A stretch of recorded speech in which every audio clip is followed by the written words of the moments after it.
Bonjour à tous et bienvenue sur notre chaîne YouTube dédiée à la santé des chats.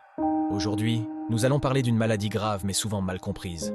Le typhus, également connu sous le nom de panleucopénie féline. Le typhus chez le chat, ou panleucopénie féline, est une infection virale grave qui affecte principalement les chatons non vaccinés. Causée par un parvovirus, cette maladie attaque l'intestin, les nœuds lymphatiques et la moelle osseuse des chats. Le typhus est extrêmement grave et souvent mortel, surtout chez les jeunes chats et ceux non vaccinés. La maladie peut rapidement entraîner des complications sévères et la mort. La maladie se transmet par contact oronasal avec des sécrétions ou excrétions infectées. Elle est très contagieuse entre les chats et peut persister dans l'environnement pendant plusieurs mois. Cela signifie que les objets et les surfaces contaminées peuvent être une source d'infection. Les chatons de moins de 12 mois non vaccinés et les chats vivant en collectivité sont les plus à risque de contracter le typhus. Les environnements surpeuplés, tels que les refuges pour animaux, les élevages et les colonies de chats errants, présentent un risque accru de propagation de la maladie. Les symptômes du typhus peuvent varier en gravité, mais incluent généralement des signes bénins comme la fièvre, l'abattement, la déshydratation, la douleur abdominale, la perte de poids rapide, les vomissements et la diarrhée.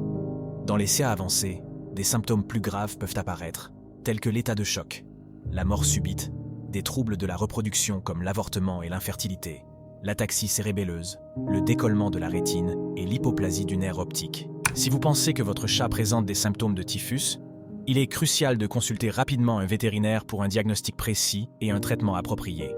Le vétérinaire adoptera une approche médicale pour traiter l'infection et soulager les symptômes.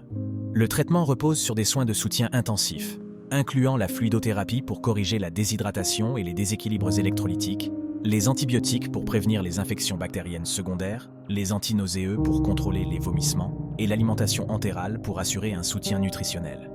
Des perfusions de glucose peuvent être nécessaires pour gérer l'hypoglycémie et un suivi régulier de la glycémie et de la pression artérielle est crucial. La meilleure façon de protéger votre chat contre le typhus est de le faire vacciner. Consultez votre vétérinaire pour obtenir des recommandations sur le calendrier de vaccination adapté à votre chat.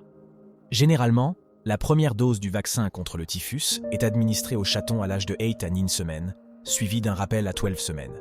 Par la suite, des rappels annuels sont nécessaires pour maintenir l'immunité. Le vaccin contre le typhus est souvent combiné avec d'autres vaccins essentiels, incluant ceux contre la chlamydiose et le coryza. Maintenir une bonne hygiène dans l'environnement de vie de votre chat est également essentiel.